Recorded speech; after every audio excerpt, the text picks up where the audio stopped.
Let's just jump right into it. If you're a long-term holder of Solana, you should definitely be careful because FTX is about to pay out 12.7 billion and they just so happen to own about 8% of the supply of Solana. Let's just jump right into this video. You can see that the settlement between the Commodity Futures Trading Commission and the bankrupt crypto exchange, and they're going to be forced to pay about $12.7 billion to its customers. And more than likely, FTX isn't just going to reach into their pockets and do this. They'll probably sell assets in order to pay back this money. The news also came out that FTX essentially holds about 8% of Solana's holdings. Now, this came from a whistleblower that was an ex-employee of FTX, and they said that the company held approximately 8% of Solana's total supply, which would obviously raise concerns about any sort of potential market disruptions. Now you have to consider all of the macro news that's been coming out about Solana too. I've seen so many articles that Solana to 200, Solana to 1,000, Solana to 2,000. They have just been pumping bullish news nonstop. And a lot of times that can be used as manipulation. Now, even if you take a quick look at the Solana chart, I'll look at the VFI real quick. We can see that volume has been downtrending since about May 16th.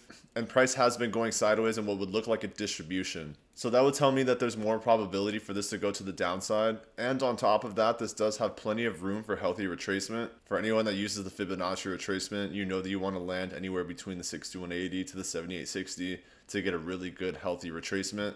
So that price can theoretically push up and test up to, let's say for this example, the $300 range. So if I was a Solana holder, I would be weary. Just be careful and cautious that the price could drop if FTX wanted to tap into its Solana supply and start selling off to pay for that $12 billion that they owe. Now, the other side of that is that if this does start to sell off, here are some critical levels that you could look to essentially start adding on and buying in long-term dollar cost averaging into Solana, where you can get really good prices. If you learned anything in this video, make sure to hit that like button. If you're not subscribed to my channel already, make sure to hit that subscription button as well. That'd be greatly, greatly appreciated. I hope you all have an amazing morning, afternoon, or evening, depending on wherever you're tuning in the world. Stay safe out there, happy trading, and I'll see you on the next video.